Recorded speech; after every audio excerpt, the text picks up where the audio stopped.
Cela fait des semaines déjà qu'un homme vit là, sous la verrière du Palais Lumière, attelé à une tâche titanesque. La plupart de la journée dans le noir, presque hors du temps. Étrange contraste, décidément, entre l'extrême patine des documents qu'il manipule et le numérique high-tech de son matériel. Le but, c'est d'avoir vraiment des très bonnes images qui vont restituer le plus fidèlement possible le document, et que même un chercheur très pointu veuille avoir un niveau de détail très important, retrouve le maximum d'informations avec le même niveau d'exigence et de qualité qu'en consultant le document papier. Un boîtier moyen format équipé d'un capteur de 60 millions de pixels. Un studio sur mesure pour une collection historique de plus de 30 000 documents originaux, dont le plus ancien remonte à 1298. Des liasses, des registres, des cahiers, des quittances ou des correspondances. Les documents nous arrivent tels quels. Quand on l'a eu, il était comme ça. Et après la numérisation, il est resté comme ça.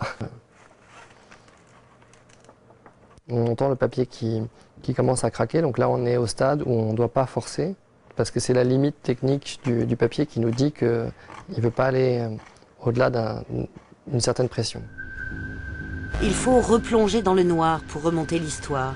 Au sous-sol du palais, 400 mètres linéaires de rayonnage attendent leur tour. La société de numérisation parisienne n'est pas au bout de ses peines, tout au plus à mi-chemin.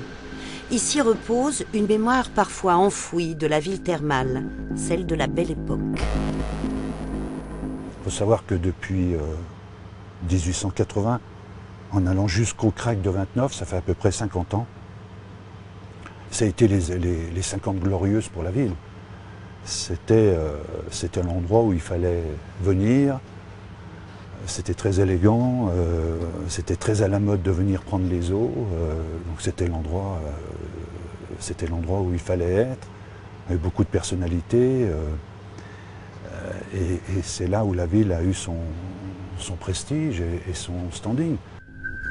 Voici un fond de carte postale inédite, racheté par la ville. Elle s'intéresse pour une fois à une face plus intime de la vie des grands hôtels. 2 autres fonds ont été récemment acquis, des photos sur plaques de verre qui datent de 1895. Ce qui est formidable dans cette histoire, c'est d'en avoir pu en tirer des copies papier, et je dirais en plus d'excellente qualité. Accessibles au grand public par informatique, les archives vont sortir de l'ombre. Au printemps prochain, elles seront exposées ici, dans l'un des derniers vestiges de la Renaissance, la maison Gribaldi.